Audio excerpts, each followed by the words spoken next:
Here's the next question. So real short and sweet. What are your office hour expectations? This gentleman is interviewing at a church as a solo pastor. The older folks in the church would like him to do 9 to 5 office hours, which he agrees is outdated. He said he worked at a church where they let him do 9 to 1 in the office, and in 4 months they had 3 drop-in visits. People just don't drop in to see him. So what are your thoughts? Drop in to see them and they won't care. During that 9 to 5 time period, go drop in on the people that are wanting you to be in the office, and magically they won't care about your office hours that much anymore. That's my thoughts. In our church, we don't have a culture of expectation of me being here. I mean, I have a sign up outside of the door that I come into this building. I think I have 9 to 3. And generally speaking, I am here from 9 to 3. But part of it is that, I mean, just shout out to my church. Like, they're just cool. So there's that. I mean, I'm just happy to be here. But I think a lot of the people here just realize I got 3 little kids at home, so my schedule is going to be kind of flexible. But I think if you're doing the job and you're preaching good sermons and you're leading well and doing all those things that they expected you to do, it just wasn't part of the conversation when I was hired. And I would want to ask why. Like, is there something that needs to happen in those office hours that you're expecting of me? And one of the things that people thought other people warned me about when I came here was because I live in a parsonage, like literally across the parking lot. People were like, oh, people are going to show up at your house all the time. It's going to be the worst. Never happens. In the 8 years I've been here, I think someone has shown up at my house unexpected, like once a year, maybe. And that was those times it was serious and it was worth it. But I mean, we have cell phones. Like, people just call me on my cell phone and say, can you meet? And I typically, yes, I can. Or sometimes I'm like, no, I'm not at the church. I'm actually kind of over by your house. Do you want to meet at your house, or do you want to go to this place or that place? So for me, it hasn't been that big of a deal. But if it's part of the hiring process, maybe what I might do is say, well, is it possible for us to have like a test period? Can we go 3 months? And maybe pick 1 or 2 days a week where I'm there for a specified time. And then other than that, I manage my own schedule. Because if you're a solo pastor, there's going to be things that come up. I'm assuming this is a small church. Like, random things are going to come up that you have no control over. For instance, the water heater is going to break. Guess what? You're the only staff. You got to figure out how to deal with it. Hire a plumber. Between 9 and 5, I will. Yeah, go right. Wow. Go to Home Depot, get it. Like, you're going to have to do weird stuff that you didn't expect. Today, I'm shoveling the sidewalks outside of the church when I get off this podcast because I'm the solo pastor, and that's just what we're doing. So I'm not going to be in the office today until 5. And, there's just no expectation of that for me. So I would definitely don't let this, if this is a deal breaker for you, then, you need to talk about it in the interview process. Because if you just think, well, it's not going to be that big of a deal, and you say yes, you're going to get there and be frustrated. I'm guessing that there's a reason the church wants this. Yeah. 100%. And it's probably because the last pastor was lazy and took advantage of it. So, Jeff, like you said, if you're doing the job, that should be sufficient. So do the job, work hard, and don't worry about the rest. I have an office administrator who's here from 9 till 1 Monday through Thursday. And so I try to be here when the office staff is here. But, as soon as we hit end here, I'm leaving to go pick kids up from school. Typically, I am in the office from about 9:30 till 2:30. But I also spend about 20 hours a week on my laptop on the couch at home. I'm going to a soccer game tomorrow night because we have a kid in the church and it's senior night. And so we're going to go celebrate her. And if you're in the office 9 till 5, the Department of Labor has recently said that you cannot volunteer at your place of employment. Right. So, which is another whole sticky thing for part-time youth pastors. Okay, go to camp and expect to be paid 24 hours a day for those hours. Mm-hmm. But if you want me to do the pastoral things, a lot of the pastoral things don't happen between 9 and 5. So, let me show you how capable I am of doing the job. And then I think Frank does a really good job of using Calendly. Hey, here are my free blocks of time during the week. If you want to drop in and meet with me, schedule something and I will meet you wherever. It doesn't need to be in my office, and it can be if that's where I am. At Lakeview for 9 years, we had office hours. Yeah. I was 5 days a week, 9 to 5 until the last 2 years we went from 9 to 4. And then we made the shift during COVID to go at home. And the report from all the staff, including myself, was all of our productivity increased dramatically. Like we got so much more done because we weren't constantly distracted with silly each things. other. Sometimes each other, for sure. And look, our drop-ins were typically salesmen. They were almost, I would say 90+% were solicitors trying to sell us Copiers. a copier, a cleaning service, or something like that. And so it really just took a lot of our time away from the actual ministry we needed to get done. So now that we've been home officing for nearly 5 years, the conversation has started to increase because the staff has increased. Do we need a return to office hours? And if so, what does that look like? I mean, it's something Frank and I have been talking about for our staff. We actually had a kind of a heated conversation at staff meeting back in November because we do have at least one staff member who said, I would actually prefer more office hours because I'm more productive in the office. And then we have others who say, well, I'm way less productive in the office. So does that person have like wild kids or something? Maybe like wild little children tricky. are trying to get out of the house. It's very tricky. Marriage is okay. I think there's a healthy balance because we do have weekly meetings. No, I totally get that. I have to come into this office. I would love to have the weekly meetings all at the same time. Like the more I could get done, because I'm not going to sermon prep if I have a bunch of meetings that day. So I would much prefer to schedule all of my meetings back to back to back to back in one day. That way I have 2 full days to get my sermon prep done. So we're discussing now a hybrid office hours approach, mainly for our full-timers. Our part-timers, when they were hired knowing you're not going to have office hours other than staff meeting. So for our full-timers, that discussion is going to be a little different. We only have one person with actual hours, and that's our secretary. And that's a good thing because at least lets the people know this is when the church is accessible if you need to have a conversation. That's not a bad thing.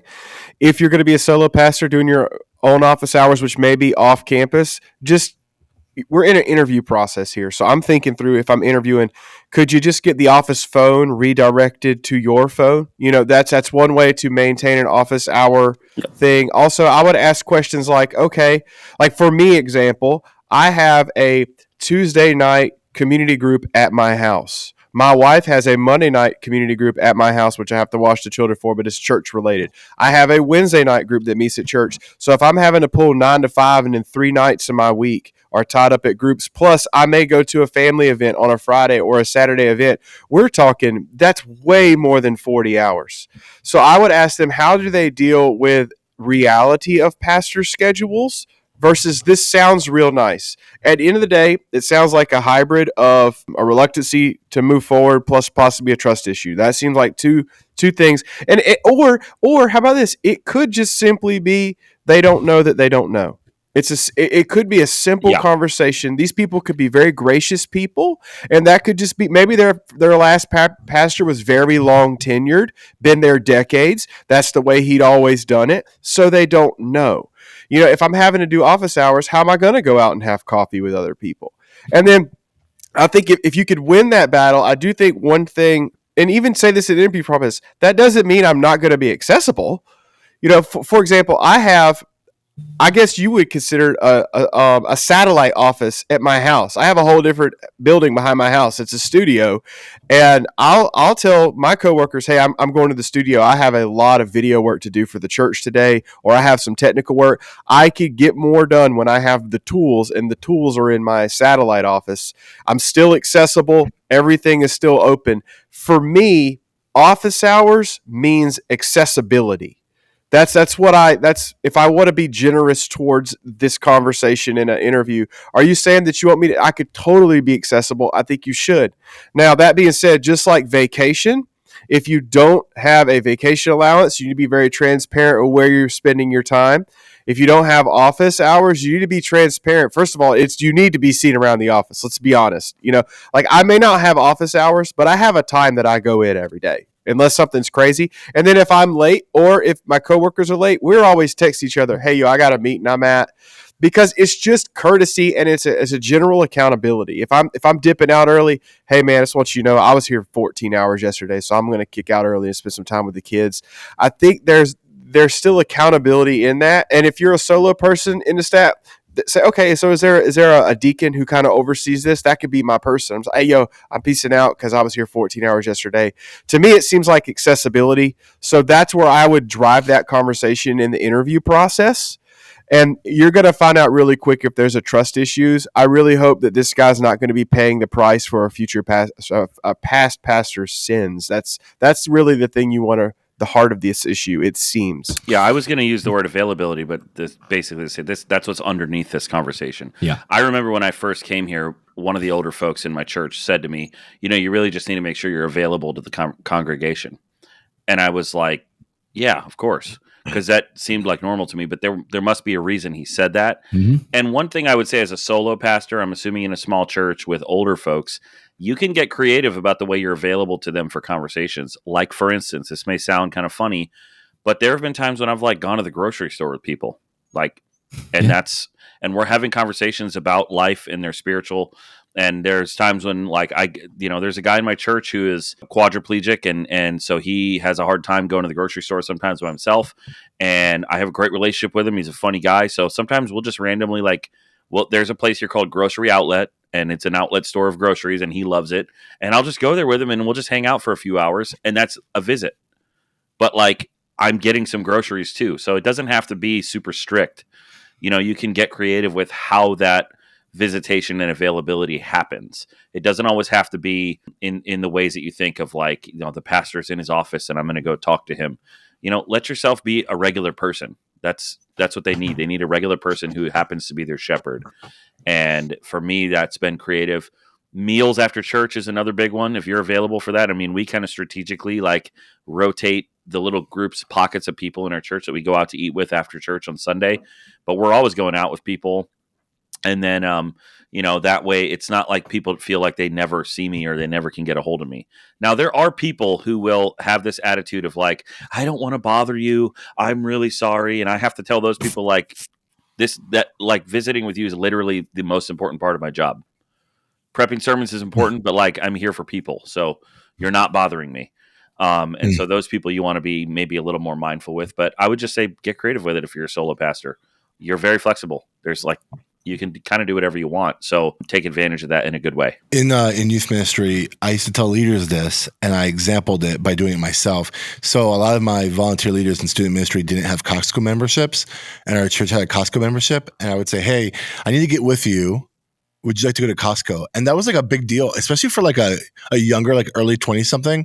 That's I never go to Costco. Why would I go to Costco? This is great. So go to Costco, let them use my card so they can buy whatever super pack of things they want, and then go pay $5 for 2 slices of pizza or something.